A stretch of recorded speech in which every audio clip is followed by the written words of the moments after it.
ټولونه اول ارتا یو څو آیاتونه وایم تاسو اندازه ولګوئ چې رب لا یزال ایمان او اسلام څومره خوښ دی، الله څومره خوښ دی ما او تا دپاره. رب لا یزال په سورت انعام کې فرمایي څومره ښکلي ښکلي الفاظ یې ادا کړي دي. کاش چې مؤمن مسلمان ورته د زړه په غوږو باندې غوږ کیږي او د زړه په سترګو باندې دا آیاتونه په قرآن کې وګوري. الله څه فرمایي؟ فمن یرد الله ان یهدیه یشرح صدره للاسلام ومن يرد أن يضله يجعل صدره ضيقا حرجا كأنما يصعد في السماء كذلك يجعل الله الرجس على الذين لا يؤمنون. الله جل جلاله فرمائي اے مومنانو، اے دا نبی علیہ الصلوۃ والسلام امتیانو، فمن يرد الله ان يهديه، الله فرمائي چې چاته چې ما اراده وشي، چاته چې زما د مینې اراده وشي، چاته چې زما د قربت اراده وشي، زه دغه انسان ته هدایت کوم. الله فرمایي هدایت طریقه یې ښودلې ده. هدایت ربا په کومه طریقه باندې دغه انسان ته هدایت کړي؟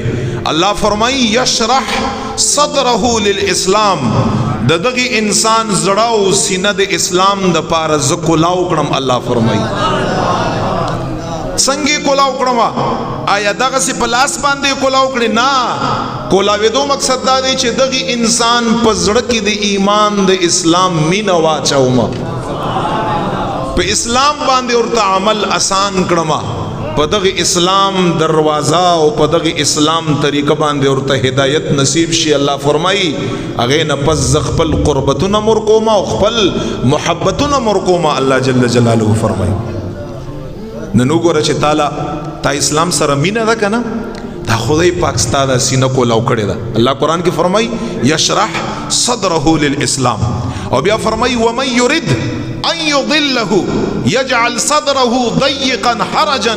الله فرمایي چې کوم انسان مانی خوښ، کوم انسان لزه قربت محبت مینا نور کوما هغه زما نه لري زما خپل ځان نه خوښي، الله فرمایي دغه انسان لزه د هدایت توفیق نور کوم. بیا دا هدایت توفیق ربا څنګه نو لور کې؟ الله جل جلاله فرمایي یجعل صدره ضيقا حرجا، د دغه انسان اسلام د پاره سینه تنگ کړم. اسلام کار څنګه ور تخکاری؟ سخت ور تخکاری. ګیره پرېدا څنګه پرېدا؟ اسلام کار سخت ور تخکاری. دا سه نور چې کوم سنن دی په هغه روان شه سوچ به وکړم، سخت ور تخکاری. الله فرمایي دغه خلقو ته دا قرآن دی چې چا سره زه د هدایت اراده وکړم، اسلام ته سینه کولا وکړم، دا عمل وکړه ولی اسلام دی، دستی کوي. دې عمل سره مینه وکړه ولی اسلام دی، درستی ور سره مینه کوي. دا عمل پرېږده ولی اسلام وایي چې پرېږدي، دا دستی پرېږدي. او چې کوم یو انسان ما ځان نه لري خوښي، زما ور سره قربت نه خوښ، سینه یې تنګ کړم اسلام دپاره. دا کار وکړه ولی اسلام وایي، دی وایي زه به سوچ وکړم. دی کار نه منه شه ولی اسلام وایي چې منه شه، دی وایي زه به سوچ وکړم. دا کار مکړه دا غلط دی، اسلام وایي چې غلط دی، دی وایي چې زه به سوچ وکړم. دا یاد لره دا دلیل دی د دې خبرې چې رب لا یزال د دغه انسان دا سینه تنګه کړې ده، نه دی خوښ دا انسان.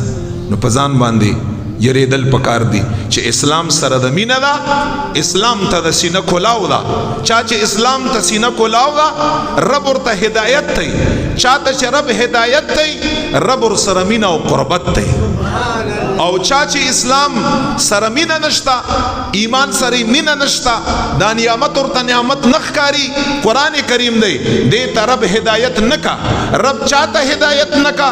چا سینه چې اسلام د پاره تنگ کړي او چا سینه چې اسلام د پاره تنگ کړه، رب فرمایي نور سره زما مینه شتا او نور سره زما قربت شتا. الله فرمایي